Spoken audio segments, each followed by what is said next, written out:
At the party, my stepdaughter said, "Disappear forever." My wife, Karen, nodded. So I did exactly that. After selling the house, what I left behind shocked them. I stood in the fellowship hall of St. Luke's Church, the smell of cheap sugar cookies hanging in the humid air. Emily was 28, yet she gripped her wedding binder like a shield. Her eyes were hard and cold. Behind her, the white tablecloths looked like shrouds. I waited for Karen to speak. Instead, she just looked away. The room grew unnervingly quiet. I could hear the rhythmic ticking of the wall clock over the hum of the refrigerator. Emily's chin was up, her face a mask of polished entitlement. She didn't want a stepfather in her photos. She wanted a ghost who paid the bills. 12 years of tuition, flat tires, and late-night talks evaporated in that single, cruel breath. I felt a strange, hollow clicking in my chest. I didn't yell or plead. I simply looked at my wife and saw a stranger. I drove home in total silence. The Ford's headlights cut through the Minnesota mist, illuminating the crabapple trees lining our cul-de-sac. My knuckles were thick and scarred from 30 years of pulling wire. I went straight to the kitchen and placed my spare key on the granite counter. Karen arrived an hour later, her face set in a weary, practiced frown. She expected a fight. She expected me to beg for a place at the table. I just packed a single duffel bag. The motel room smelled of stale smoke and industrial cleaner. I sat on the edge of the sagging mattress, staring at my banking app. Disappearing is a legal process, not just an emotional one. The house was mine before the marriage, a fact they seemed to have buried under layers of comfort. I called a realtor at dawn. By noon, the listing was live and the utilities were scheduled for shut-off. I wasn't angry anymore. I was merely an electrician cutting the power to a dead circuit. Chaos arrived through the phone. Emily's text swung from fury to sudden, sharp panic as the wedding venue called her about the unpaid deposit. I had moved the funds to a private account they couldn't touch. Karen showed up at the motel, her eyes red and her voice trembling. She talked about family and tradition while ignoring the months of silence she had offered me. I watched her through the window of my truck. She looked small without the house standing behind her like a stage. On closing day, I walked through the empty rooms one last time. The air smelled of dust and lemon polish. I left a heavy black binder on the kitchen island, right where the sunlight hit the marble. It contained every receipt, every check, and every debt I had quietly erased for them over a decade. I signed the final deed and walked out into the bright afternoon sun. I didn't look back at the windows. I finally understood that some people only value the light when the fuse blows. The motel parking lot felt like a waiting room for the end of the world. I sat in my Ford, watching a group of teenagers laugh near the soda machine. My phone buzzed in the cup holder with a notification from the bank. The wedding florist had tried to process a $4,000 payment. It failed instantly. I felt a grim surge of satisfaction. The safety net was gone. I was no longer their invisible benefactor. I drove toward the old real estate office on the edge of town. Dave Miller was waiting with a stack of papers and a pot of burnt coffee. He looked at me with pity in his eyes. We had been friends since high school, back when things were simple. He pushed a listing agreement across the scarred wooden desk. I signed my name without hesitation. The ink felt like a permanent seal on my new, quiet life. The next morning, I returned to the house while they were out. The air inside felt heavy and stagnant. I walked through the kitchen, noticing a half-empty bottle of expensive wine on the counter. Karen had been celebrating something. Perhaps she thought her silence had bought her a peaceful future. I pulled the utility records from the drawer and began making notes. I wasn't just leaving. I was systematically dismantling the stage they performed on every day. Emily called as I was leaving the driveway. Her voice was high and brittle, cracking with a desperate kind of anger. She demanded to know why the catering manager had sent an urgent email. I didn't answer her questions. I told her to check the mailbox instead. There was a legal notice addressed to all occupants. I hung up before she could scream. The power dynamic had shifted. I was the one holding the map now. I spent the afternoon at the credit union, moving the remaining joint funds. The teller was young and efficient. She didn't ask questions about the sudden closure of the wedding account. I watched the numbers on the screen vanish. Those digits represented a decade of overtime and missed sleep. Now, they were just a clean slate. I felt lighter with every transaction. The weight of their expectations was finally sliding off my tired, aching shoulders. That evening, the first "for sale" sign appeared on the front lawn. I sat in my truck across the street, hidden by the shadows of the oaks. Karen pulled into the driveway 10 minutes later. She froze at the sight of the wooden post. She didn't move for a long time. Her shadow stretched long and thin across the grass I had mowed for years. She looked at the sign like it was a ghost. A black sedan pulled up behind her car. It was Mark, Emily's fiancé, looking confused and wary. He stepped out and pointed at the sign. Karen began to shake her head frantically. She was trying to spin a lie in real time. I watched them through the rearview mirror as I pulled away into the night. They still didn't understand the gravity of the situation. I had left a second notice on the front door. The motel room felt like a concrete box. I sat at the small table, my laptop glowing in the dark. My objective was simple: finalize the deed transfer. I needed to ensure Karen could not claim a sudden hardship to stall the sale. My hands felt steady, though my knuckles still throbbed from decades of manual labor. I opened the property tax portal. Every payment for 12 years came from my sole checking account. I was safe. The obstacle arrived in the form of a frantic knock. I opened the door to find Mark standing there, looking distraught. He was a good man trapped in a family of vipers. He asked if the sign on the lawn was a mistake. I invited him in but did not offer a chair. He smelled of expensive cologne and desperation. He told me Emily was hysterical. He believed the wedding was still happening next month. I stayed silent.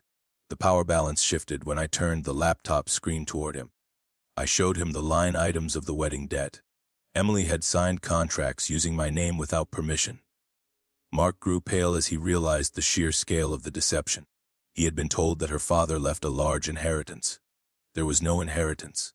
There was only my sweat and my overtime pay.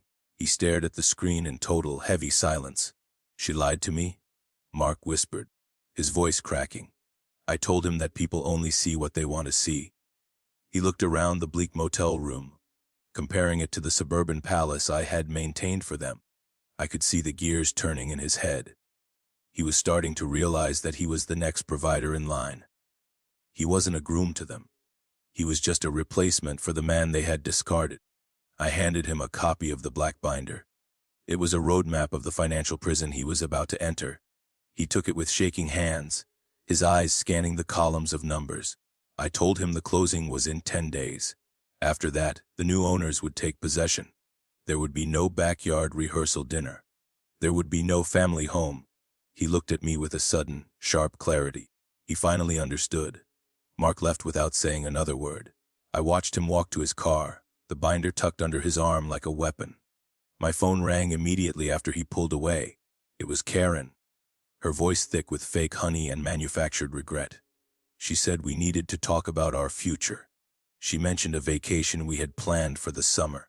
I told her that she should ask the new owners for a guest room. I hung up. I checked my email one last time before bed. A message from the realtor confirmed a second up offer above the asking price. The market was hot, and my exit was almost complete. Then I saw a new notification from the county office. Someone had filed an emergency injunction to stop the sale. My heart hammered against my ribs. I looked at the name on the filing. It wasn't Karen or Emily. It was someone else entirely. The name on the screen was Emily's biological father, a man who had been a ghost for a decade. He was claiming an ancestral interest in the property to block the closing. I felt a cold surge of adrenaline hit my stomach. My objective was simple: crush this legal fiction before the morning bank run. I grabbed my keys and headed toward the lawyer's office. The streetlights flickered against my windshield like warning signals. I was losing my lead. My lawyer, a sharp woman named Sarah, met me at her door. She looked at the injunction and shook her head slowly. The primary obstacle was a forged signature on an old deed fragment. Someone had been planning this move for months, long before the party at the church hall. They wanted to trap me in a legal cage until the wedding was over. Sarah pulled a thick file from her cabinet. We needed a counter strike that was loud. The power balance shifted when Sarah found a recorded lien. Emily's father owed years of back child support to the state. If he surfaced for this house, the authorities would seize his assets immediately. He was a pawn being used by Karen to stall the clock. I realized my wife had reached out to her ex-husband just to spite me. It was a desperate move born of greed. I told Sarah to file the disclosure papers. We worked through the night under the hum of fluorescent lights. My knuckles ached as I signed affidavit after affidavit. The air in the office was thick with the smell of old paper and stale coffee. I wasn't just fighting for a house anymore. I was fighting to erase the last tether to a life built on lies. By 4 a.m, we had the emergency hearing scheduled. I felt like a predator tracking its wounded prey. The courthouse steps were slick with morning frost. Karen and Emily were already there, standing near a man in a cheap suit. He looked nervous, his eyes darting toward the security cameras. I walked past them without making eye contact. The silence between us was like a physical wall. They thought they had found a loophole to keep the money flowing. They didn't realize I had already pulled the plug on their entire support system. The judge was a no-nonsense man with tired eyes. He looked at the child support lion and then at Emily's father. The hearing lasted less than 15 minutes. The injunction was dissolved with a sharp strike of the gavel. I watched Karen's face crumble as she realized the house was officially gone. There was no backup plan left. They had gambled on a ghost and lost everything. I walked out into the morning air. I drove back to the house to perform one final task. The for sale sign now had a bright red sold sticker across it. I walked to the electrical panel in the garage and flipped the main breaker. The hum of the house died instantly, leaving only a heavy silence. I stepped back and noticed a small, hidden camera tucked into the eaves. It was pointed directly at the driveway. Someone was still watching my every move. I stared at the hidden lens for a long second. My objective was clear: scrub my presence and ensure no more traps remained. The primary obstacle was the sheer scale of the digital tether Karen had installed. I grabbed a ladder and climbed toward the eaves. My fingers were numb from the morning chill. I unscrewed the casing and pulled the memory card. This was a violation of the privacy agreement we had signed years ago. Inside the garage, I found the source of the feed. A small wireless hub was plugged behind the workbench I had built with my own hands. I realized the power balance had shifted again. I wasn't just being watched. I was being recorded for a potential legal ambush. I bypassed the encryption and saw the saved files. Karen had been filming my late-night work sessions for months. She wanted to prove I was unstable or dangerous. The turn came when I opened the final folder on the drive. It wasn't me on the screen. It was Emily and her father, sitting at my kitchen table 3 months ago. They were laughing while they looked over my personal retirement statements. They had been planning to drain my accounts the moment the wedding bells rang. The betrayal went much deeper than a simple nod in a church hall. They were predators hiding in my own house. I felt a cold, sharp clarity settle in my bones. I downloaded the footage to a secure cloud and wiped the local drive. My hands didn't shake as I packed my remaining tools. The house was a hollow shell, stripped of the warmth I had tried to build. I placed the black binder on the island, right under the camera's original line of sight. It was the only thing they had left to find. A white SUV pulled into the driveway, blocking my exit. It was Mark, looking older than he had just 2 days ago. He stepped out and held up the black binder I had given him earlier. He asked if the entries on page 40 were real. I told him every cent was documented and verified by bank records. He looked at the house and then at me. He was finally seeing the cracks in the foundation. "She told me you were the one stealing," Mark said quietly. I laughed, a short and dry sound that felt like sandpaper. I told him he should check the hidden camera hub in the garage. He walked past me, his face a mask of dawning horror. I knew what he would find on that drive. The truth was a virus they couldn't contain anymore. He went inside the house I no longer owned or recognized. I backed my truck out of the driveway for the last time. The new owners were arriving in exactly 3 hours. I saw Emily's car turn the corner, driving fast and reckless toward the property. She didn't see me as I passed her in the opposite lane. I checked my rearview mirror and saw a moving van parked at the end of the block. It wasn't for me, it was for the new neighbors. I parked 3 blocks away, watching through binoculars as the scene unfolded. My objective was finally complete, but the human wreckage was just beginning. The primary obstacle to my peace was the sheer volume of calls lighting up my dashboard. Emily had found the empty house and the red sticker on the sign. She was screaming at the air, her bridal binder discarded on the lawn like trash. Mark stood by his car, his posture rigid and unmoving. Karen arrived minutes later, her tires screeching against the curb I used to trim. She didn't look like the woman I married 12 years ago. Her face was twisted with a panicked, ugly desperation that bared her teeth. She grabbed Emily by the shoulders, shaking her as they both stared at the front door. The house was a fortress they could no longer enter. I had changed the digital codes right after the circuit breaker fell. The mid-scene turn happened when Mark finally spoke to them. He didn't shout or wave his arms like they did. He simply held up the memory card I had left in the garage hub.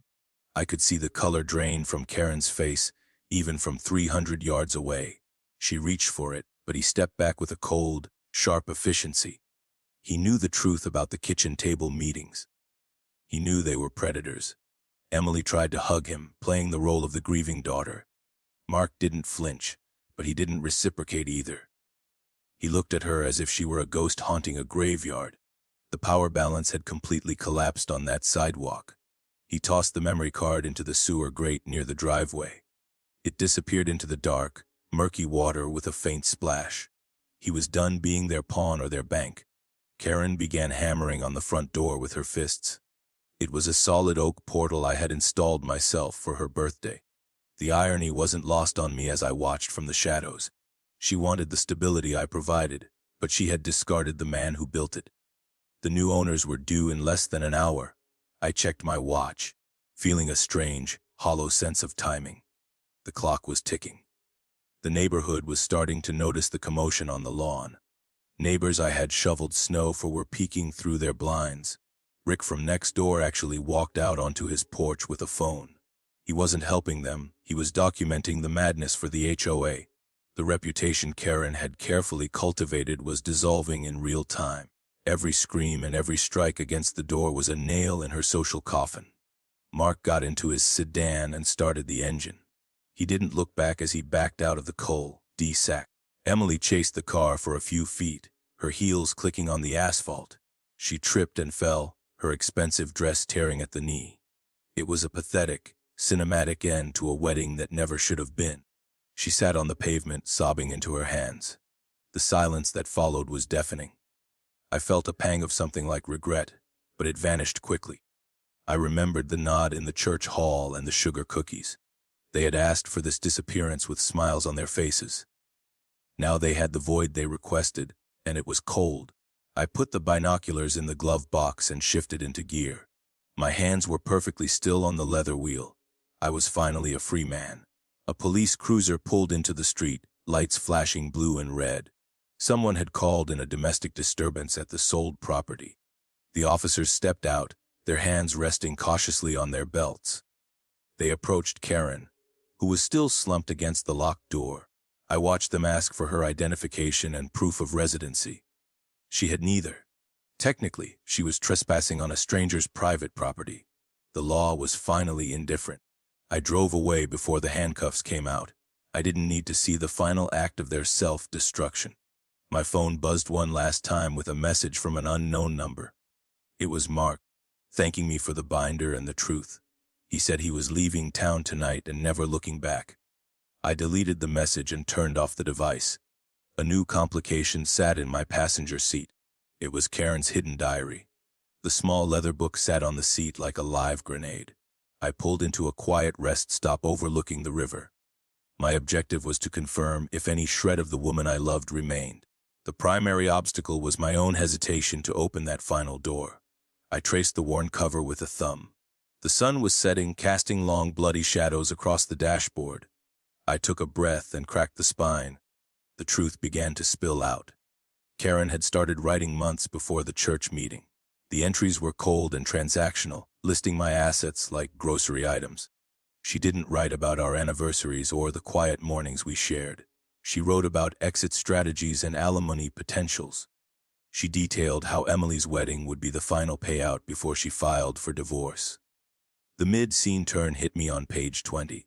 She had been working with a lawyer to prove I was mentally unfit. The entries described her plan to use the hidden camera footage to manufacture a narrative. She wanted to show the court a man who had become obsessed and paranoid. I realized the nod in the fellowship hall wasn't just a betrayal. It was the closing of a trap she had set long ago. The power balance shifted as I saw her fear of me selling the house first. She knew the deed was my only leverage. She had lost the race. I felt a surge of cold, dark clarity. I wasn't just a husband who had been wronged. I was a target who had escaped a professional hit on his future. I photographed every page of the diary with my phone. I uploaded the photos to the same secure cloud as the garage footage. The digital copies went straight to Sarah, my lawyer. This evidence would bury any lingering claims Karen had for spousal support. I threw the physical book into a roadside trash can. It felt like burying a dead weight. The complication arose when my phone chimed with a high-priority alert. The police had taken Karen to the station for questioning, but Emily had slipped away during the chaos. It was from my bank's fraud department. Someone was trying to access my primary retirement account using my social security number. I realized Emily must have found my old tax returns in the attic before the movers came. The attempts were coming from a local IP address. I checked the location and saw it mapped to a public library near the old house. Emily was desperate enough to commit a felony in broad daylight. She was burning her life to the ground. I called the police department and spoke to the officer on the scene at the house. I gave him the details of the identity theft in progress. I could hear the radio chatter in the background as they coordinated the response. There was no mercy left in me. I had provided everything they ever needed, and they still wanted the marrow from my bones. I put the truck in gear and headed toward the city. The hunt was finally over. I arrived at the library just as two cruisers pulled up to the curb. I saw Emily through the large glass windows, hunched over a computer terminal. She looked ragged, her hair coming loose from its tight bun. She didn't see the officers entering behind her. I stood by my truck, watching the inevitable conclusion. They reached her just as she tried to click a final confirmation. She didn't fight. She just slumped in the chair and started to cry. Karen, having been released with a citation, pulled up a minute later, her face a mask of pure, unadulterated horror. She saw her daughter being led out in handcuffs and collapsed against her car. She looked at me, her eyes pleading for a help that would never come. I didn't say a word. I just tapped my phone, indicating that I had seen everything. The silence between us was final. I was no longer a provider. I was the one who had finally walked away. The crowd of onlookers grew as the news of the arrest spread. Rick from next door was there, his face pale with shock. I realized that my disappearance was now a matter of public record. The story of the electrician and his greedy family would be told for years. I felt a strange sense of peace. My dignity was intact, and my future was secure. I had removed the foundation, and the building had finally collapsed on the right people. I drove toward my new rental on the edge of town. The air felt different tonight, sharper and cleaner than before. I had a small kitchen and a single bed waiting for me. It was enough. I checked my email one last time and saw a message from Mark. He had moved 3 states away and started a new job. He thanked me for the truth. I realized I had saved more than just myself. I knew the legal battle over the forged documents would take months, but for now, I was out of their reach. The small rental house was cold when I entered. My objective was simple: find peace in the quiet I had fought to earn. I sat at the laminate table and opened the final letter from my lawyer. The primary obstacle to my freedom was a lingering joint tax liability Karen had hidden. It was a small, nagging tether that threatened my clean break. I rubbed my numb fingers, feeling the heavy stillness of the room. The fight was almost over. The mid-scene turn came when I checked my personal email. There was a message from the new owners of the old house. They had found a small, locked safe behind a loose panel in the basement workshop. I had forgotten its existence years ago. It contained my father's old silver watch and the original deed to his land. Karen had hidden it there to prevent me from selling the property. Her greed had a very long memory. I drove back to the house one last time. The new owners met me at the door with sympathetic smiles. They handed me the small metal box. It felt heavier than it looked. I opened it and saw the watch, its glass scratched but the gears still ticking. The deed was tucked underneath, crisp and preserved. I realized then that my value was never in the house I sold. It was in the history I carried. Karen was standing by the curb when I walked out. She looked broken, her pride stripped away by the public arrest of her daughter. She asked me if I was happy now that they had nothing. I didn't feel joy or triumph. I only felt a deep, resonant sense of relief. I told her that I hadn't taken anything they hadn't already thrown away. She watched me get into my truck, her mouth working but no sound coming out. I returned to my rental and placed the watch on the nightstand. The rhythmic ticking was a comfort in the dark. The lie I had lived was finally gone, replaced by a harsh but honest truth. I was no longer a provider for people who wished I didn't exist. I was a man with a name and a future of my own choosing. My hands were finally still. I closed my eyes and breathed in the cool air.